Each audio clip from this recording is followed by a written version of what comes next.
Yeah, so Michael, I can see that your backdrop is the animated series crew, but it's reversed, just the way the Zoom is set up.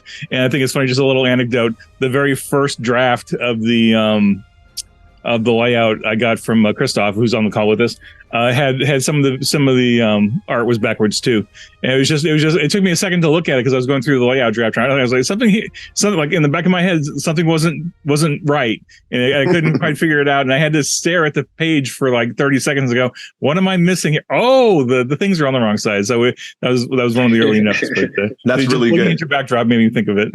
Yeah, now I'm looking at the cover, and so I'm glad you caught that because I'm looking at the cover of the Star Trek Adventures Animated Series Supplemental Guide, which we're talking about here tonight. Hey, everyone. Of course, I'm Michael Dismuke, one of the hosts here on Continuing Conversations, where we talk about everything Star Trek Adventures and Captain's Log solo RPG. I'm also a blogger on Continuing Missions, which is the #1 fan site for both of those products. I'm a freelance writer for Star Trek Adventures. And of course, it's my pleasure to be here tonight with Jim Johnson.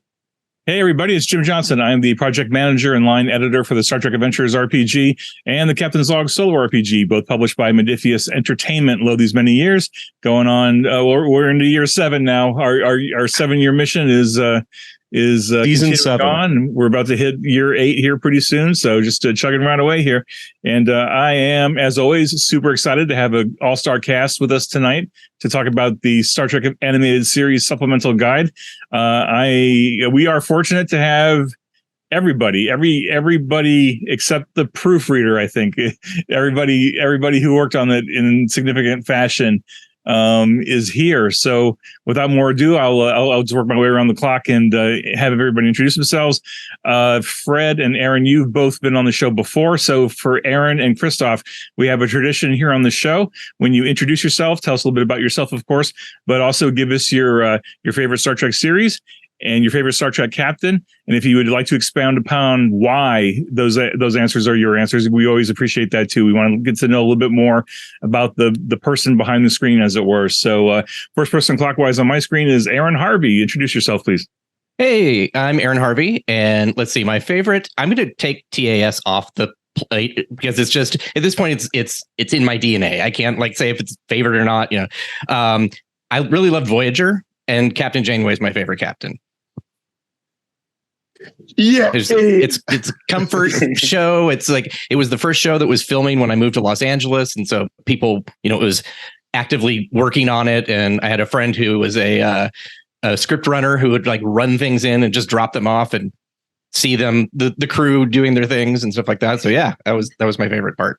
Awesome. And Aaron, aside from being one of the key writers on the animated series supplement and also the co-author of the Star Trek official guide to the animated series, what else have you been working on? I have been working on the official style guide for Star Trek, the animated series. So if you see things like the Kirk is a jerk shirt. I need that so bad. Like some of the pins and stuff this is all stuff that I worked on. In fact, a lot of the artwork from that is in this supplement. And related to what you were saying when we first came on, I was going to make versions where they're flipped because Filmation would do that, where it's just you just flip it over and move the badge. So you could put it either way. I just did not have time to get to that point. That's all right. All right. Thank you, Aaron. Fred, introduce yourself, please. Hey guys, pleasure to be back on the show talking with you guys again. Hopefully my internet connection holds up this time. There's always a chance it won't. But I'm Fred Love. I have worked on a number of Star Trek Adventures products and supplements over the years. It's been a great pleasure to do so. I grew up watching The Next Generation. That was my first Star Trek show. So Captain Picard is my favorite captain. The Enterprise D is my favorite, not only Star Trek ship, but my favorite spaceship in all of science fiction. Probably, Jim, you got me under an NDA, so I can't really talk about the most recent thing I've been working on. But I, with that mysterious tease, I will pass on to the next guy. All right. Thank you. Thank you, Fred. Appreciate it. Christoph, introduce yourself, please. Yeah, hi, I'm Christoph. I'm a freelance tabletop game and graphic designer. I That's it. That's all I had to say about that. Star Trek favorite series. I'm gonna agree with Fred. Next Generation as well. Also Jean-Luc, because that's, I don't know, that's the one I watched the most growing up, and that's the one it's most nostalgic for me, I guess, even though it's not for most people. And yeah, was I supposed to say something else? I guess I forgot. No, but Christoph, as long as we're focused on you for the moment, other than the animated series PDF and a couple of Star Trek Adventures standalones and or mission briefs, what else have you had an opportunity to work on other stuff at Modifius? Yeah, I have. I'm not allowed to talk about most of it. Okay. I couldn't remember what you've been working on. Thank you all for tuning into our show where we can't talk about anything. It's a very short show. I think only a couple of them are out. We'll have to do a special NDA show at some time. Yeah. I was just kind of like sitting here. Well, great, Christoph. Thanks so much for introducing yourself. Appreciate it. And Aaron, go ahead and introduce yourself. Aaron P. Oh yeah, hi. I'm Aaron Pollyea. I'm a longtime freelance writer for Star Trek Adventures. I'm really excited to be here. It's been a while since I've been on the show, I guess, and it's exciting to see everyone again. I'm the guy that tends to work on the science, starships, technology bits. That's the hole that I've fallen down through in my entire life. So that's me. Mm-hmm. Hopefully, not a bad hole to be in, right? No. I enjoy it there. There are worse holes to be in. Truth. All right. So, Michael, that covers the introductions. I think we should just jump right on into the. Well, I want to add one thing, though. I want to add one thing because I noticed on the credits page, I'm on the credits page in the supplement, and I thought it was so cool that one of the credits went to BC Holmes. Mm-hmm. And is this the first time you put a credit to BC Holmes? If it's not the first time, it's pretty darn close, because I think somewhere in the early summer when we had her on the show. And we interviewed her, and I was working through a bunch of products and a bunch of layouts. And I was staring at of course, I do a lot of my work in the middle of the night. And I was staring at the credits page, just doing the editing and stuff. And I looked at it and I was like, we had just had a recent chat with BC. And I was like, you know what? I don't think I've ever thought to put BC in the credits page. And it seemed like a no-brainer to do it, and I kicked myself for not having done it like 2 years ago. So she's in this one for sure, and I'm pretty confident I've updated every layout after this one to include it as well. And I'm going to do that just for just fair warning, BC, you're going to be in every single product now until we don't do this anymore. Well deserved. For those of you who don't know, maybe tuning in for the first time, and you're new to the Star Trek Adventures Captain's Log world, BC Holmes is one of the main managers of the Star Trek Adventures character and ship creation app, which is mind-blowing. And I really sincerely believe the game would not be where it is at today if it was not for BC's work. So really, I thought that was really classy for you. Well, thanks. I appreciate that. And I appreciate everything BC does. I like that character builder is amazing when she inherited it. And then she has taken it to like the next level, because there's just so much new cool stuff that's been added to it over the months and years. So, want to give absolute credit where credit is due. And that being said, I do also want to say there were two people that I couldn't get on the show, either because the time zones are just kind of chicanery or whatever. I want to make sure I thank the proofreaders, Charlie Knight, who's been doing a ton of stuff for STA. You haven't seen a lot of it because Proofreader does their job very quietly and very well. So Charlie Knight's been doing a ton of work for STA, and then Virginia Garcia McShannock, who was with Modifius for a long time and then switched over to freelance.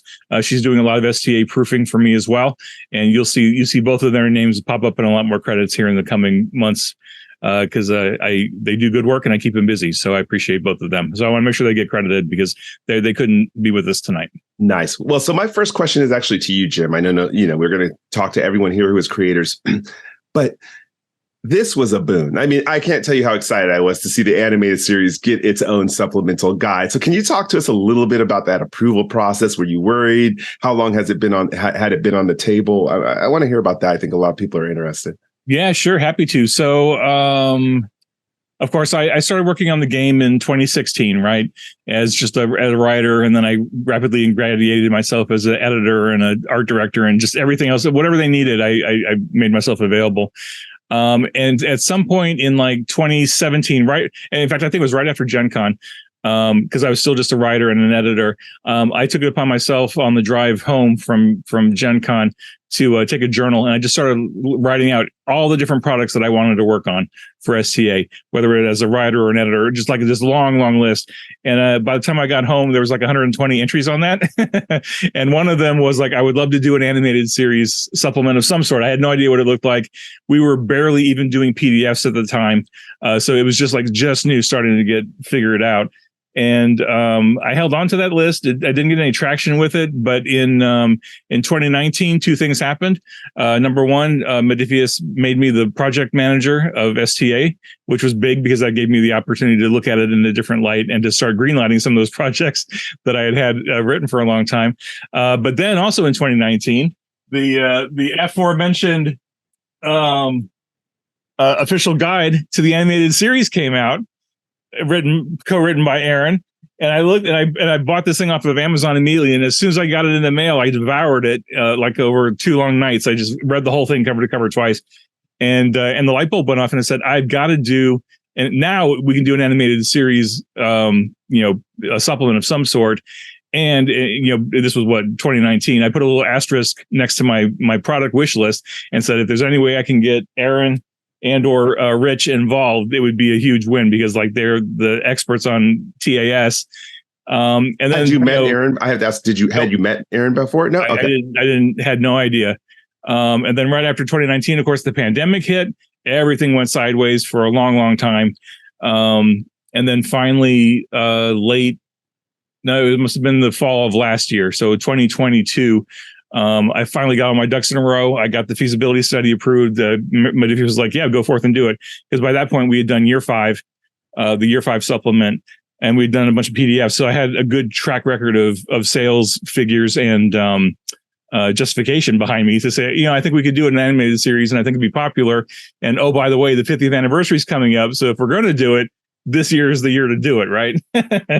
And then I reached out to Dayton Ward, because he's my like little side Rolodex of Star Trek.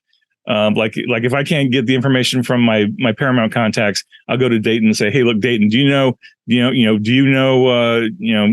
Aaron Harvey? Do you know Jeff Mandel? Do you know these people?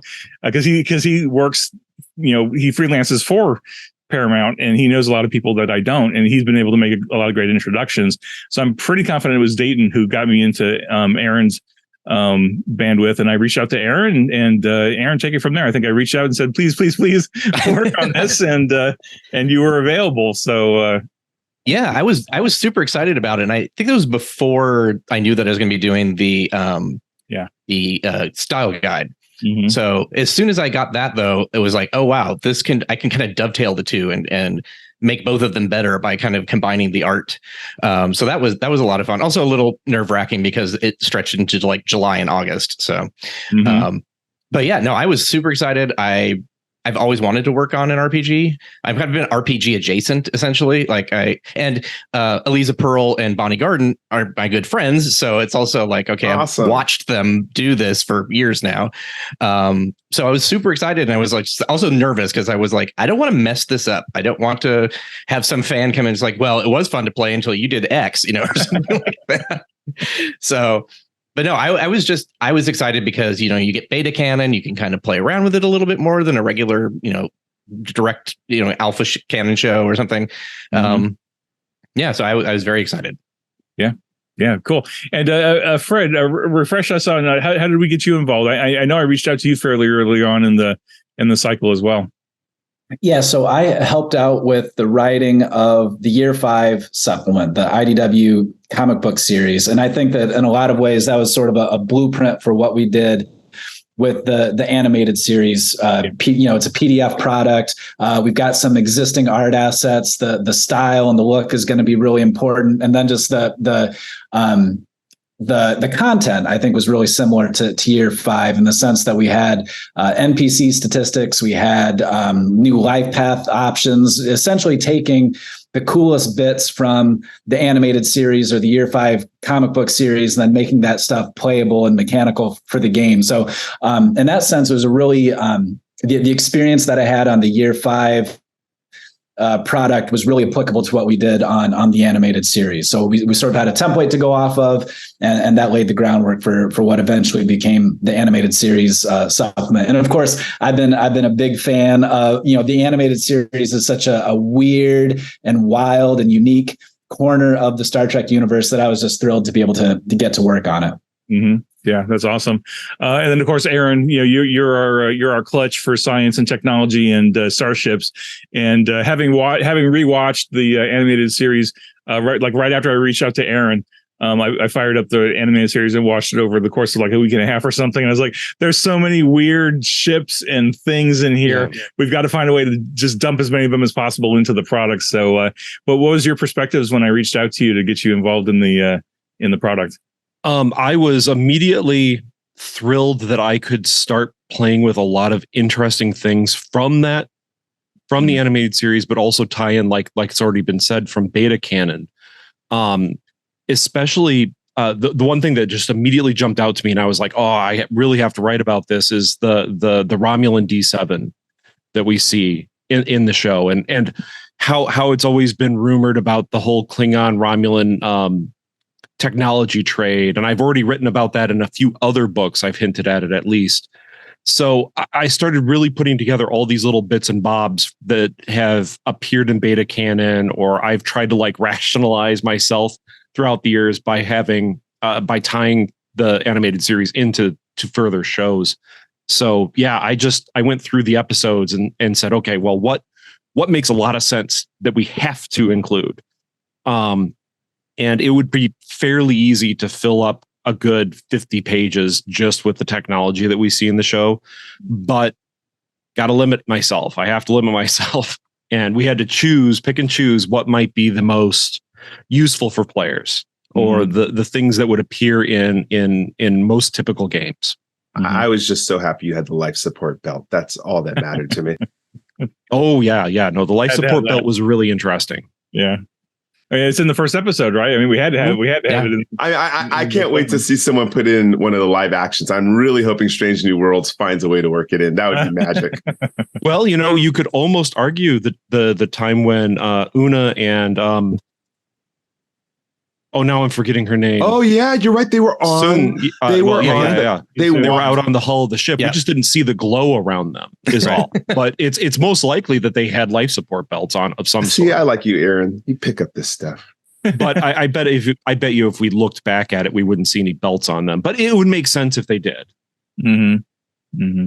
So, Aaron, you touched on one thing which I thought was interesting, and I wanted to get everybody's perspectives before we bring Christoph into the timeline here.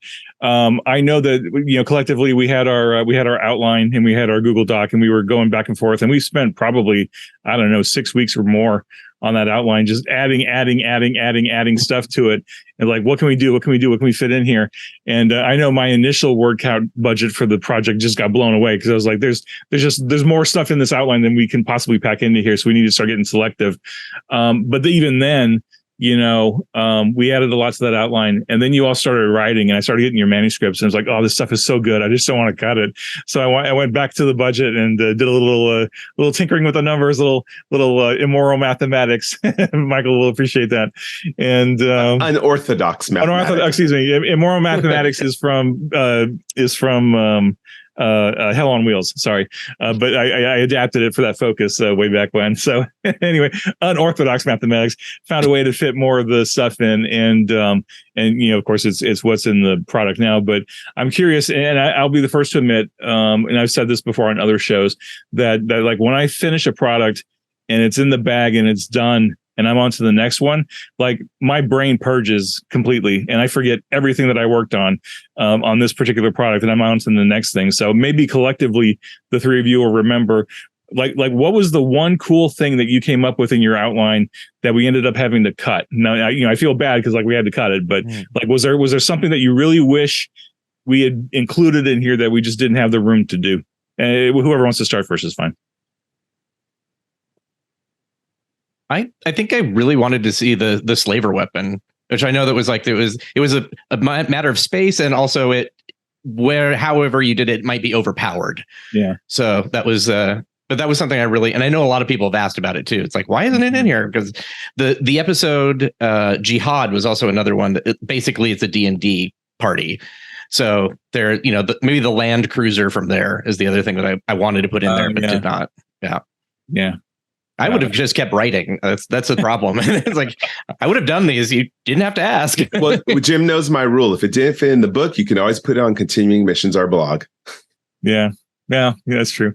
But yeah, I think you're right, Aaron. We could have probably made this thing, 120 pages, and we still wouldn't have completely covered the entirety of the animated series. Just do a supplement for the supplement. Part 2. Yeah. Aaron P. Fred, anything that you can remember that we had to cut? That you I would agree completely with Aaron when he mentioned the episode Jihad, where they basically have like an entire party of adventurers, and they're all, they kind of have their own skills that they bring to the adventure. And so it would have been nice to have gotten every single member of that kind of adventure party. And I think we only got 1 or 2. So yeah, those got left on the cutting room floor. I think that there would be room to go back and revisit those. Yeah. Yeah. Okay. Interesting. Aaron? I think most of everything that I had in made it in, but we consolidated things that could have been split apart, but it would have been strange to. And I say that with like the section that is on pocket universes. And there's multiple times in the animated series where they end up in some sort of strange other realm that could have been split apart into very detailed sections, but it would have also been a lot of similar game mechanics or similar descriptions of how bubbles of space-time work. So I thought, let's just combine it all into the catch-all pocket universe and try to make a broad generalization about these. Mm-hmm. Got it. Nice. Yep. So anyway, I got all your great manuscripts and had to do the hard cuts on some things, but try to keep as much as I could in there. And like I said, went through the budget, made sure we could fit it all, and went off to Paramount. I don't remember them having a lot of comments, just minor stuff, really. A couple typos and just a reminder that we couldn't use certain likenesses just because of estates and rights issues. But we were aware of those already, partly because we had Aaron on the inside, right? You were already doing the style guides. Right. You already had the inside track, and you have all the backstory for everything anyway, because you're so well plugged into the history of the animated series and Star Trek in general. What do you mean by that, by the way? Can I just ask? I'm curious. You said can't use certain likenesses. Like, what does that mean? There's a couple of actors who have passed on, and the estate that manages their acting career and their likenesses, like their faces and stuff. Some of those estates have restrictions on how and if their talent can be used visually in a product, and even if they're animated, and if they're especially whether they're animated or live action in some cases. Wow, I didn't know that. And so that's why if you look through the guide, there are certain characters that we did not include a picture for, and that is because we did not have the rights to use their likeness in a product. And can you state who those are, just to satisfy my curiosity? I don't think it's any secret or anything, but Mud and the 2 Aprils in this way, and Cyrano Jones. The estates of those actors do not want Paramount to be using their likenesses in stuff. The Aprils was more because of Strange New Worlds, and it's a different actor that looks very different, and it was like, let's not even try and figure out how we would do that. So that's so cool. Thank you for that. I like those little Easter eggs. Yeah, no problem. How Hollywood works. I love that. Yeah. I mean, on a tangential note, it's the same reason we can't use certain starships artwork in our books, because there are certain estates that made starship artwork back in the 70s that kind of became like secondary canon, but in a lot of fans' heads is primary canon because it's all kind of modeled together. But because of rights issues, we can't use certain starships like the Hermes and the Saladin. We accidentally got the Hermes into Utopia Planitia, but then Paramount, let us know we can't use that moving forward because of the estate of Franz Joseph, which is fine. It's just like we have to respect that, and we did our mea culpa for Utopia Planitia, but moving forward we made some adjustments, which is why if you look in Captain's Log, you'll see that there's a scout type ship in the stats but we had to remove the artwork, and then we just changed Hermes to Scout. And I mean, it's the same ship stat wise, but we just had to be careful not to use the. And I think the Saladin going forward would be referred to as a different name as well. Like I think at least in my notes somewhere I have it just written as Destroyer or something like that. Yeah.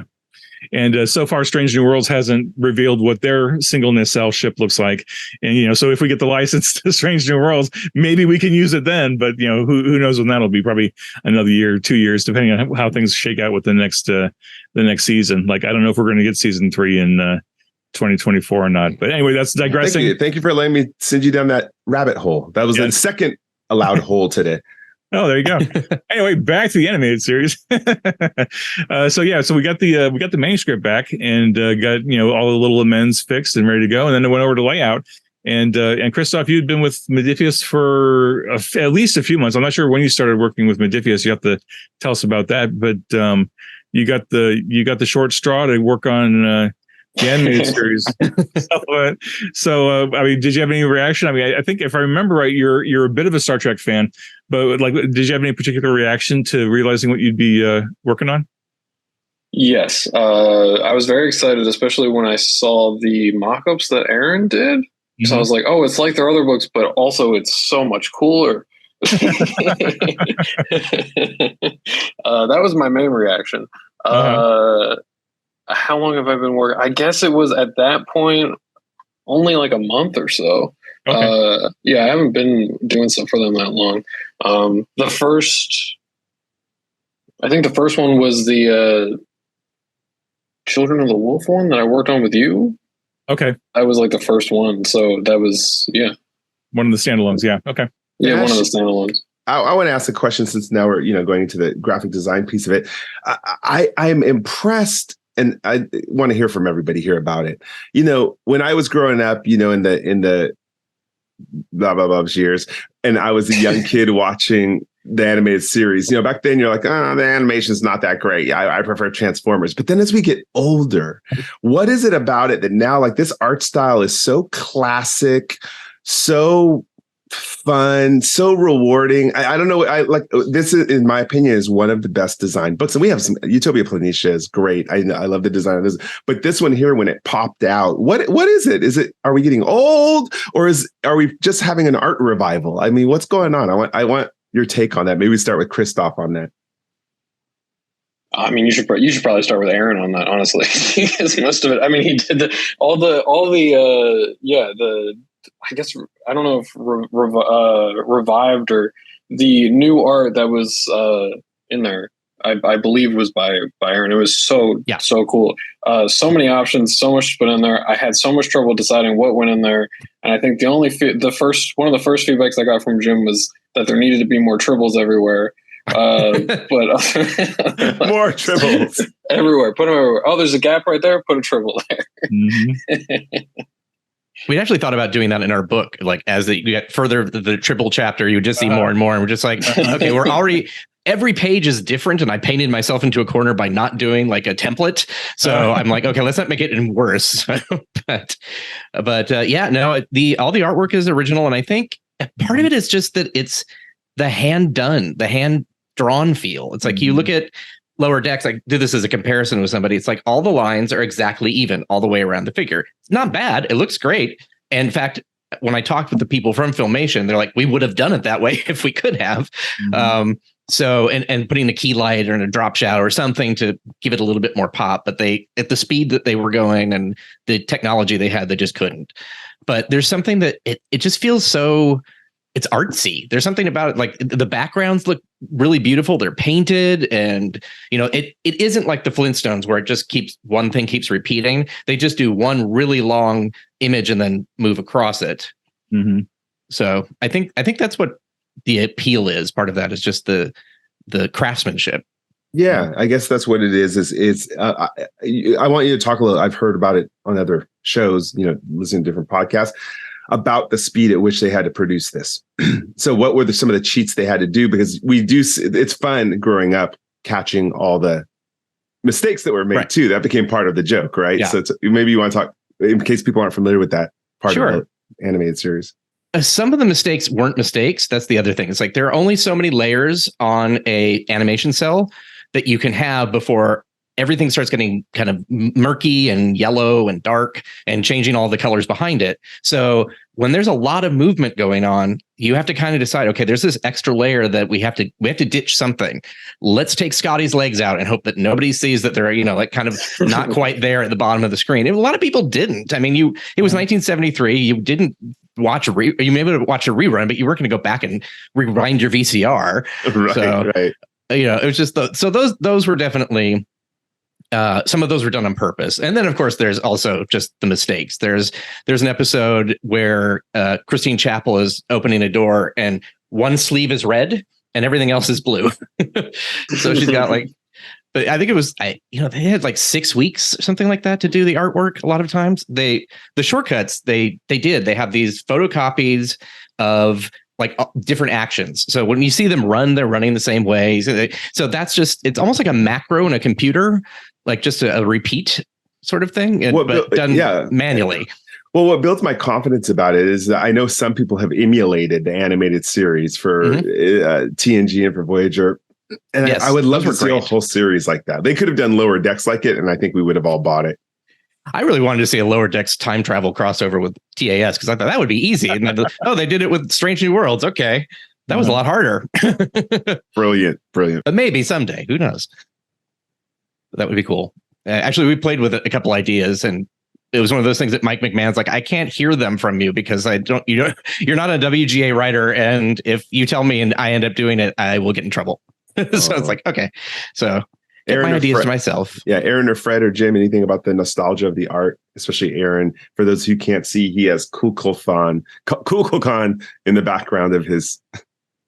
Yeah, no, I think the art style and kind of what we see in TAS works really well because it is an extension of TOS in a lot of ways. There's the simple colors that lend themselves to animation anyway. Like you have your colors of your uniforms, you have brightly colored aliens in a lot of ways. You have brightly colored space effects. These all sort of lend themselves to animation even before they're animated. And then you can update them just a little bit, add a little more pop into the colors. Like at the bottom of the PDF pages, you'll see the control panels with your little Jolly Rancher buttons, right? But they're more colors than what we normally would see in TOS. So it makes it come out a little bit more.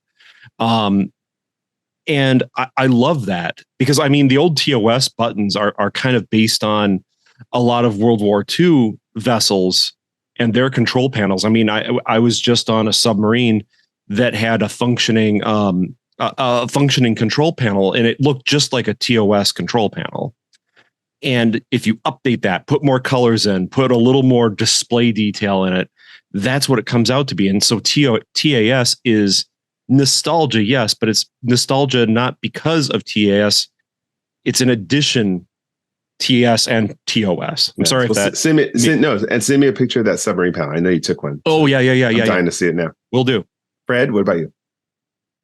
Yeah, I would just echo everything that Aaron just said, that it builds off of the characters, the sets, the ships that we know and love from the original series, but just shows them in these bright, beautiful, animated colors. I think a part of the magic is just seeing those things that we're so familiar with in animation. And when, I think when you watch the animated series, the movement, the running that Aaron mentioned, it does look kind of cheap. It does look kind of goofy, but the stills look beautiful. But again, I think that's part of the love of it is that, owning that animation style too, where I really want to see it emulated more. It's kind of crazy. Like 6 lines makes you like, oh, it's James T. Kirk. Like, somehow it's like they don't have a lot to get you to know what it is. And it's kind of impressive that sense. Mm-hmm. Yeah. I almost wonder if it's not to sound like an old guy, but we grew up with hand-drawn animation and handmade special effects, like in movies, like Star Trek, the motion picture, Star Wars. Those were models, right? Those were models built by hand. with glue and kit bashing and all that stuff, and to see that and then compare it to like modern CGI and modern effects and the way things are done now, it's got to be something subconscious in your brain or in your eyes that you see hand drawn animation or you see handmade special effects and models on the screen. It just feels more real, right? It just, at least in my head, it just feels more natural and realistic as opposed to something that's been built by computer, even though the modern CGI is just fantastic and it looks amazing and has that beautiful polish to it. But there's just something a little bit gritty and a little more realistic feeling when you're looking at the animated series and you're looking at Star Trek and Star Wars and that kind of stuff. It's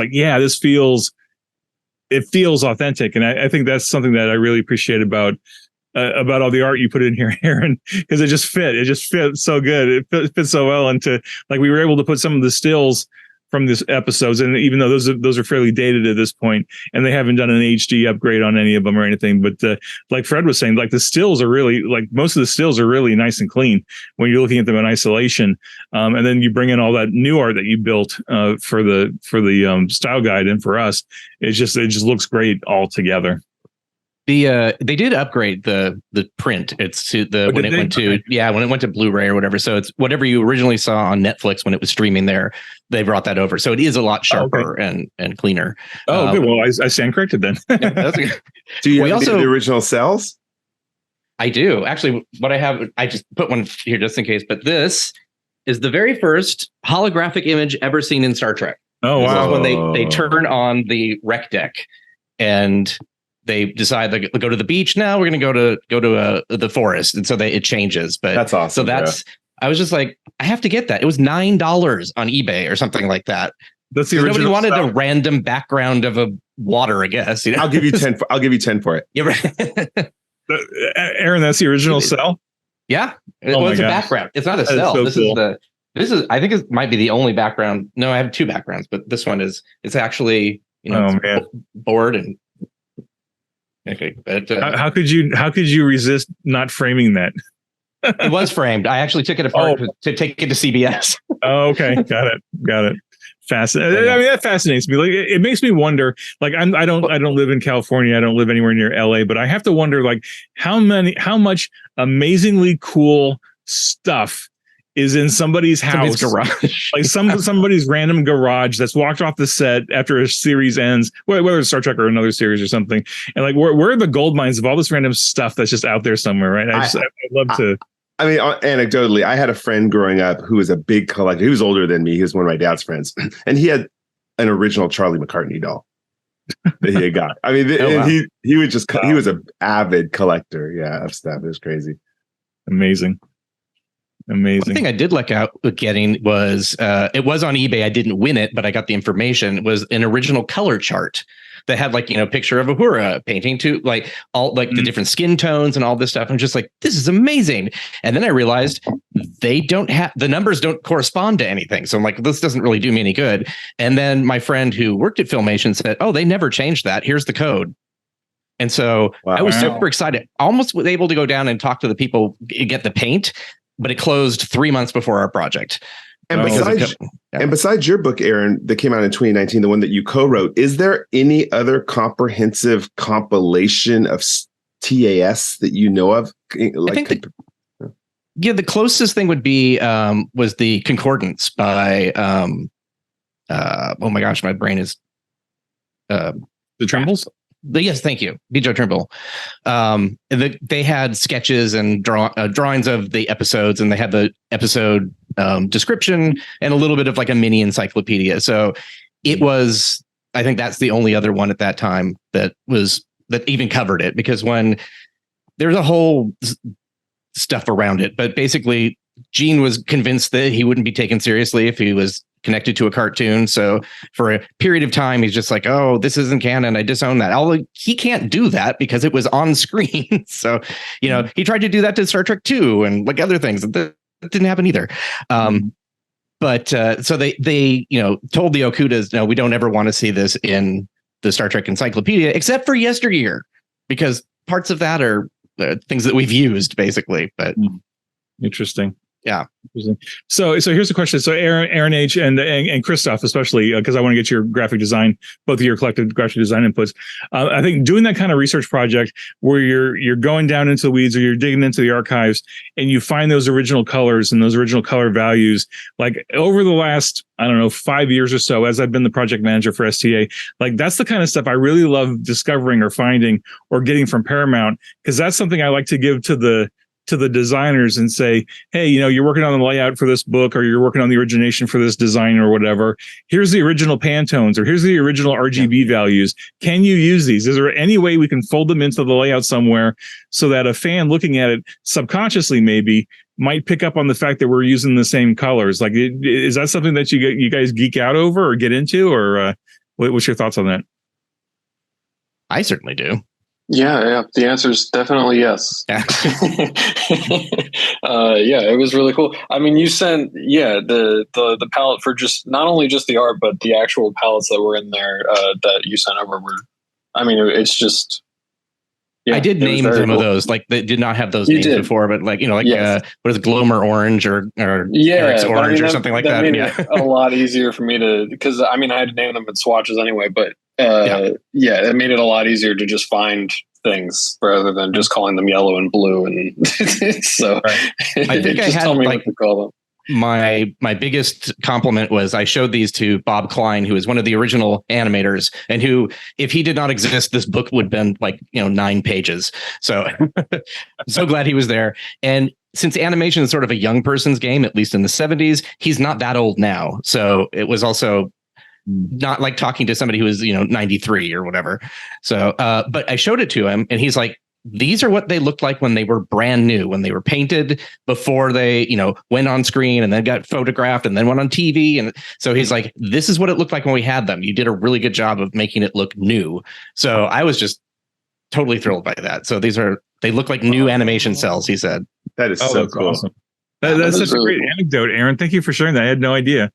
That's really cool. No, so like I'm totally amateur hour, and I'm sure I'm going to embarrass myself by saying this, but like I've dabbled with Photoshop. Like I understand how to use the eyedropper and pull in different colors and stuff, right?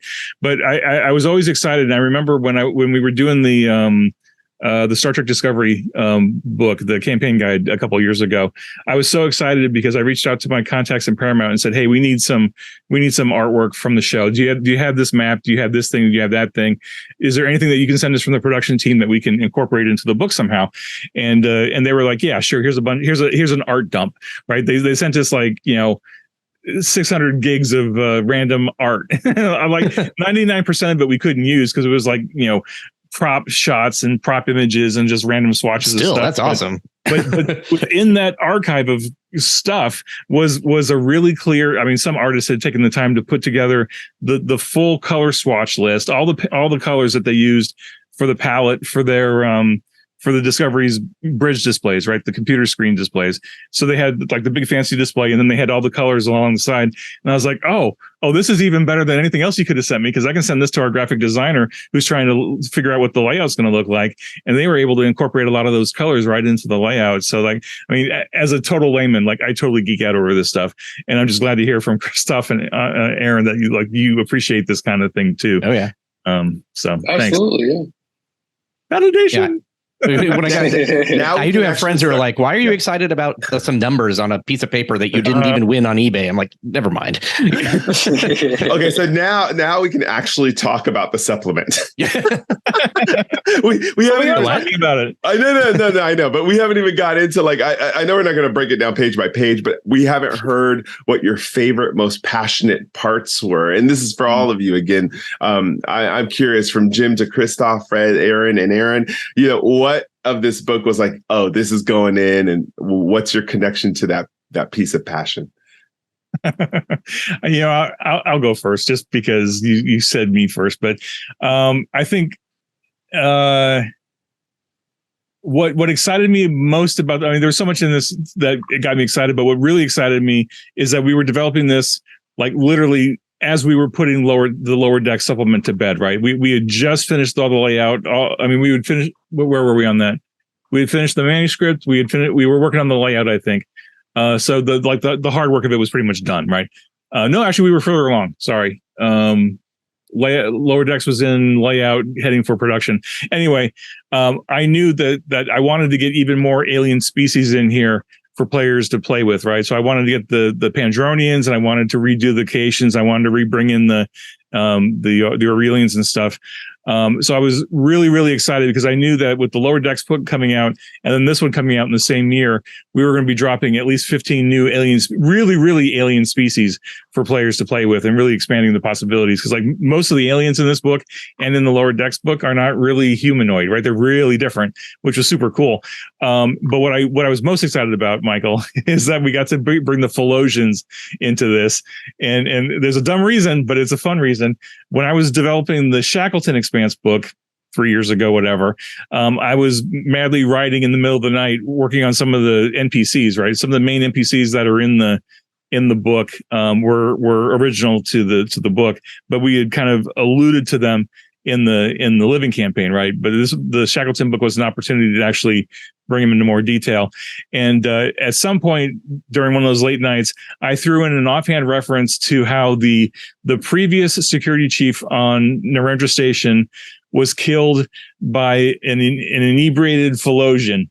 And that stuck in my head for a long time. I was like, oh, what a weird story that must be. Like, what could possibly, what Klingon would get killed by an angry Philosian or a drunk Philosian or whatever. But now you can make one, right? And now you can be in the Philosian, and now you can reenact that scene from the Shackleton Expanse.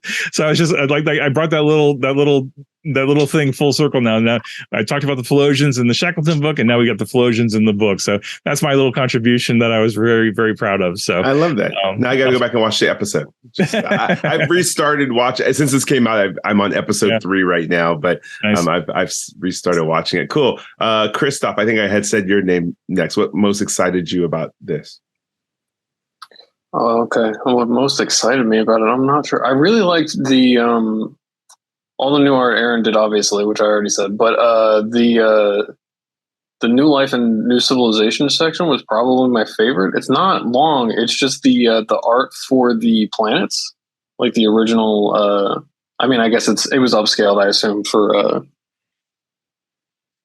when it was updated. But yeah, I don't know. Something about the way they did the textures of trees and the space specifically. It's because maybe it's just the lack of depth or the color they use. I don't know what it is, but yeah, that was my favorite section, at least, because all the art was so cool. Well, I mean, there were a couple of things that y'all did in here too, and pointing that out, like Megas 2, and also again Kukulkan in the Lower Decks book, the supplement. I had actually wrote 2 secondary missions based off both of the first animated series. So I don't know if people caught those, but those were the Easter eggs I put in. I put second contact missions based off of the animated series. So it was wonderful to finally be able to like see the planet here in these big descriptions, because if someone plays those out, they'll actually have way more details, background, and characters. So I'm glad you pointed that out, Christoph.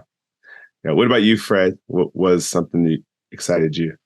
Yeah, 2 things I would point out. These will probably be the things that they put in my obituary someday. I got to write the statistics for Spock 2, the giant Spock, and for Lucian. And so when I think back to like the craziest stuff that ever happened in the history of Star Trek, I usually think of, there was that time that the crew of the Enterprise defended Lucifer in a courtroom.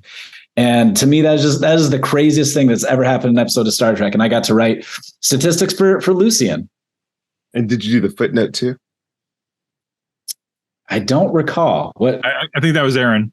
Okay, this is Aaron Hart. You did which was I know Lucian. It says some Starfleet anthropologists believe the Megans are a proto-Q society. That was so cool. I love that. If you watch that episode, he snaps his fingers. He put humanity on trial. Mm-hmm. He, it feels very Q-like. That sounds like Q, yeah. Yeah. Wow. Now he was obsessed with humans. Episode to watch tonight. Okay, got it. Okay, so that was my kind of like fun idea of like, oh, maybe they're like, how we had the proto-Vulcans, like maybe they're proto-Q, or they are Q from just a different time period, because time isn't linear for them. I love that, and this is so perfect in an RPG, because anybody can do what they want with it and flesh out there. I love that. Good catch, Fred. Okay, Aaron, in whatever order you want. What was your favorite piece? I'll let you guys figure that out. Go ahead, Aaron P.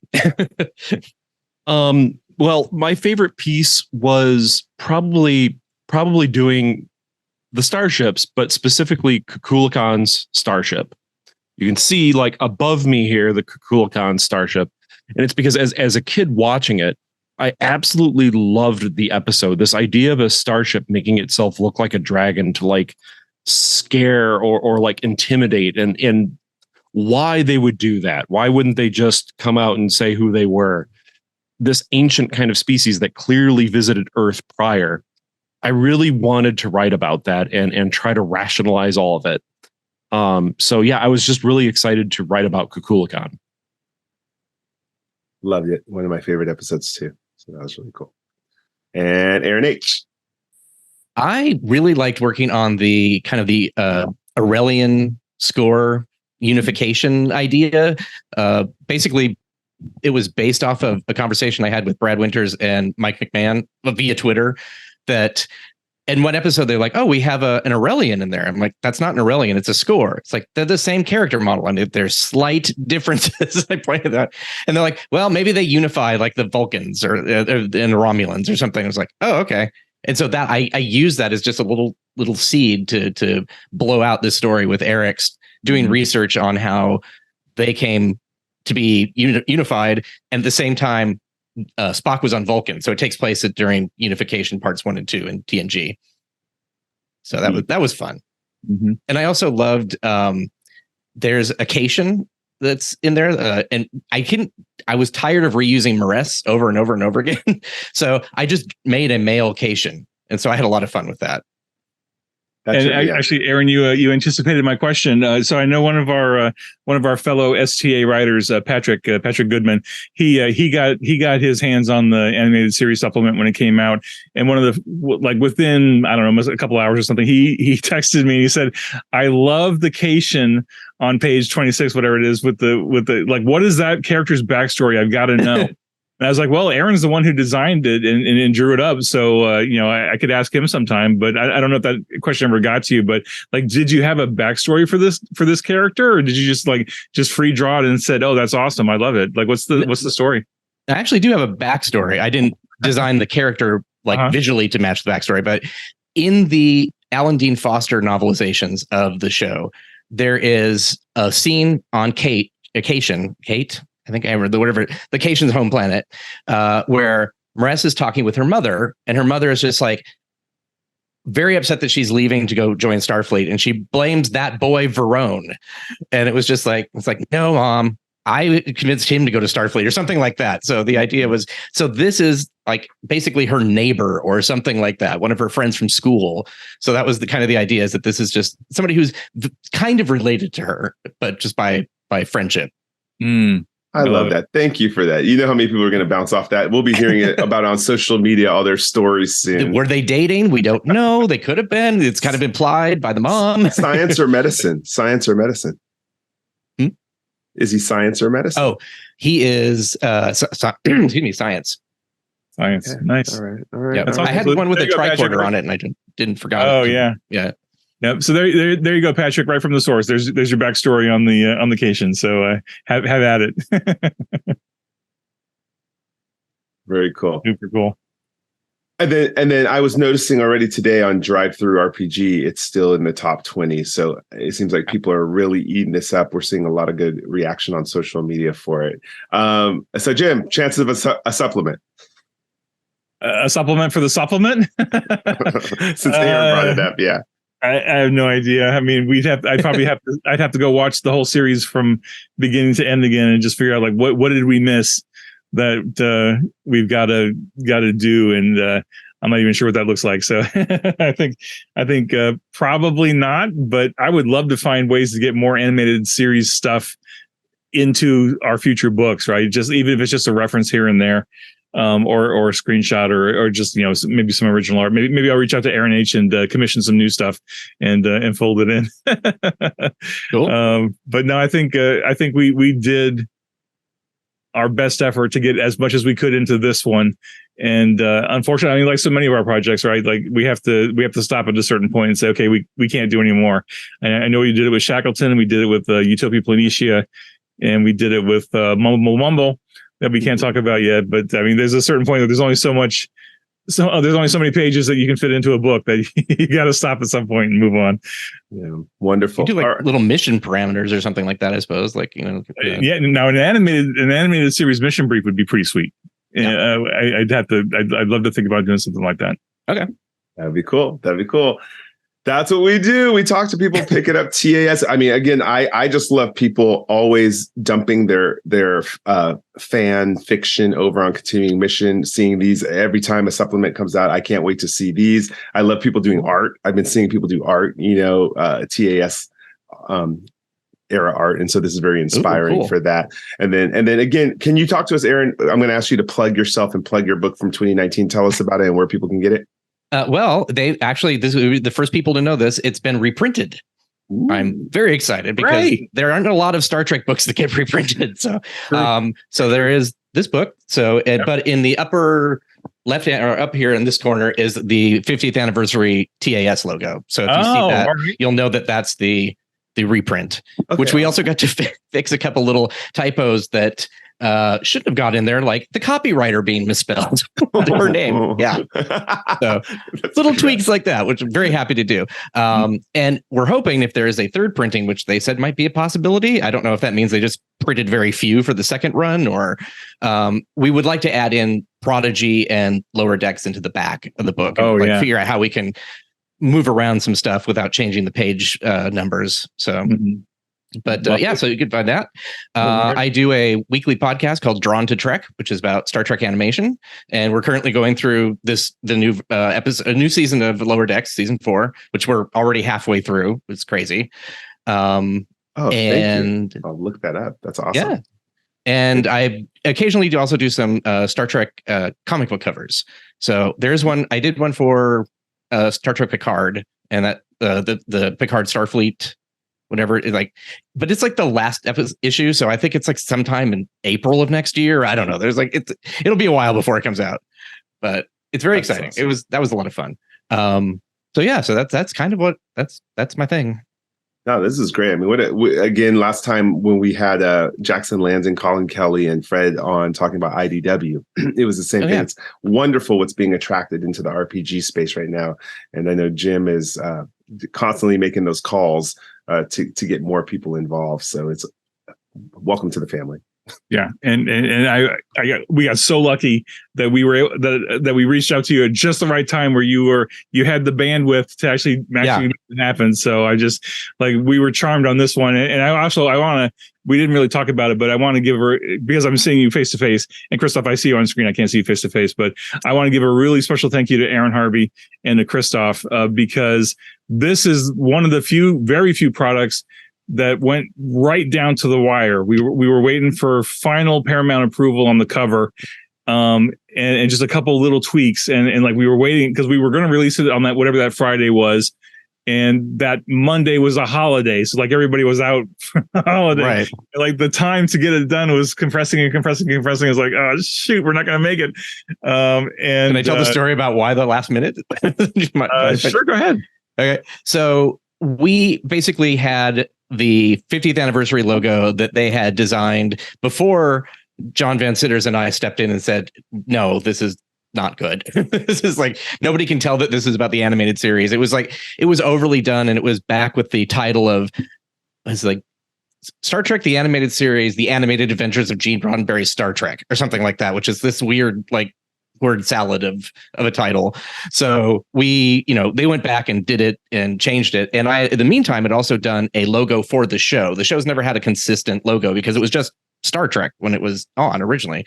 So we did something with, it says the animated series underneath, using the same title or the font as in the titles of the episodes. So when you see them going over that green planet, so it's done in that. And so we wanted to get the right logo in there. And it was frustrating because nobody was listening to the style guide that I had just finished. And it was like, somebody please follow this thing. I spent 3 months doing this.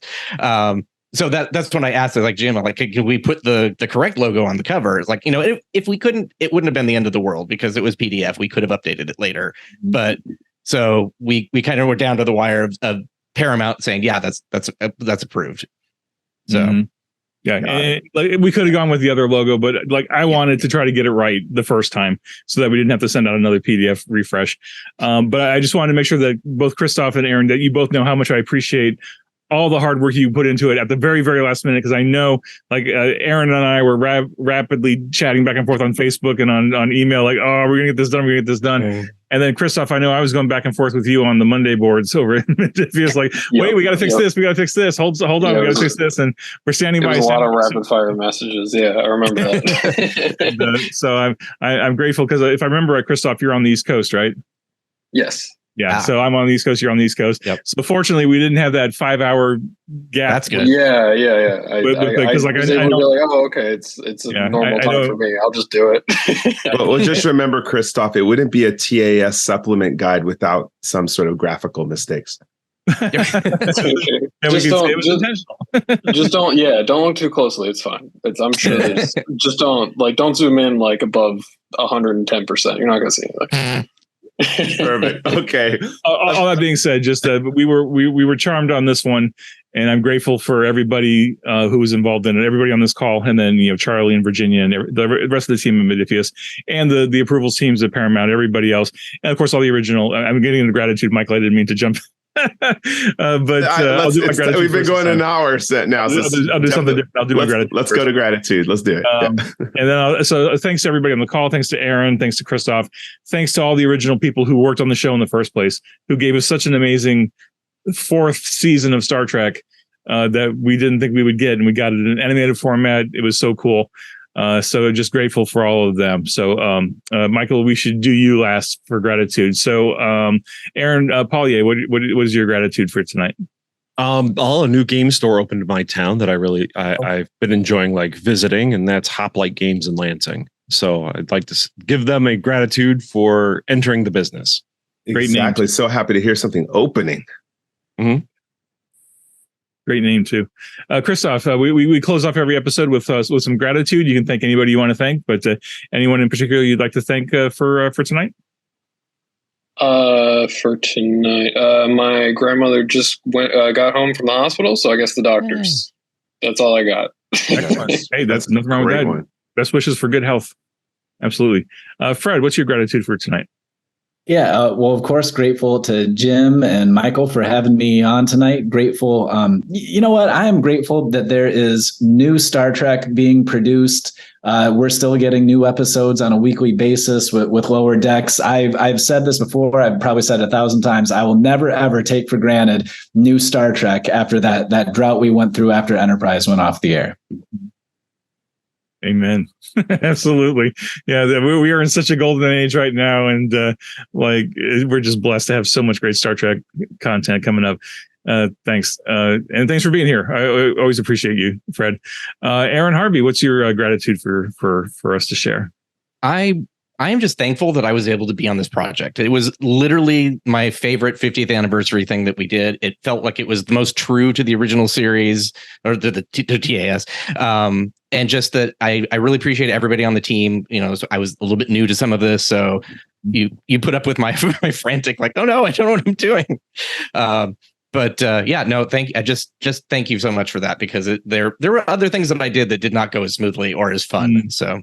Well, I'm grateful you're here, and I knew it would all work out. I'm ever the optimist. I knew it would all get there, so it all worked out. So all good. I'm so happy.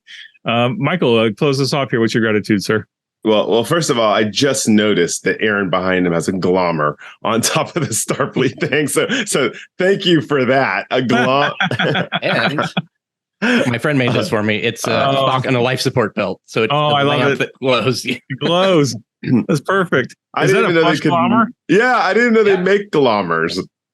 They did like 10 years ago, maybe. I think you can get them used. They also have, like, inside there's a pink tribble. Oh no! Yeah. Oh my gosh, I'm so jealous. Need that. Okay, good. I'm on the search. I'm on the search for a glommer on eBay, or I think I saw one new on Amazon not that long ago. So maybe they're remaking them. That goes with my gratitude then. So for both Christoph as a designer, Aaron, as an artist, I've said it before on the show. I'm going to say it again.